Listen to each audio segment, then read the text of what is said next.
পৃথিবীতে একটা জিনিস মনে রাখবা, বিনা পয়সায় কিছু হয় না। তুমি কিছু দিলে তারপরে তুমি কিছু পাবা।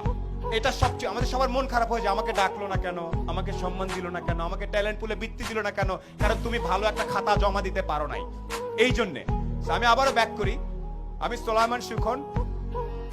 আমার কৈশোর পর্যন্ত 16-17 বছর পর্যন্ত ঈদে যদি আমি প্যান্ট নিতাম তাইলে আমার ভাই জামা নিতে পারবে, এইরকম পরিবার থেকে আমি উঠে আসছি। আমার বাবা ছিলেন আর্মির একজন সার্জেন্ট, যেটাকে আমরা হাবিলদার বলি। আমরা ছিলাম 5 ভাই বোন।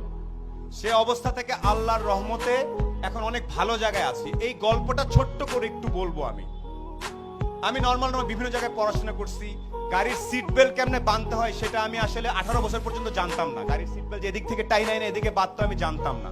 আমি জানতাম না ওই পারফিউমের নাম কি, এগুলো জানতাম না। এখন আমি একটা জিনিস জানতাম, একমাত্র জ্ঞান অর্জন করলে, একমাত্র পরীক্ষার রেজাল্ট গুলা ভালো করলে সামনে কোনো না কোনো ভাবে আমার জীবনে পরিবর্তন আসতে পারে। এখানে পরীক্ষার রেজাল্ট ভালো কার কার আমি আওয়াজ শুনতে চাই। 13 থেকে 19 আওয়াজ শুনতে চাই ভালো ছাত্রছাত্রীদের। এখানে প্রত্যেকে ভালো ছাত্রছাত্রী আমি জানি। আমি আজকে লিস্টে পড়েছি, পলক ভাই প্লেনে আসতে আসতে বলছিল যে এত ছেলে মেয়ে, এত কৃতি সন্তান আমি কিভাবে ছবি তুলবো একসাথে, আমার তো পুরো মাঠ লাগবে। সিংড়ার মতো একটা জায়গায় এতগুলা মেধাবী ছেলে মেয়ে তৈরি হচ্ছে।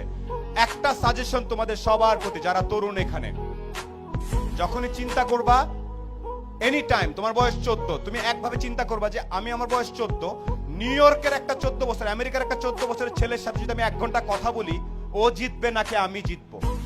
এই স্টাইলে যদি যেতে পারো তাইলে তুমি একটা কিছু হওয়ার চান্স থাকে। না, অনেক আগে বলতে পারবো না ভাই, কেন আমেরিকার ছেলেটা কি দেখে, ও যা দেখে তুমিও তাই দেখো।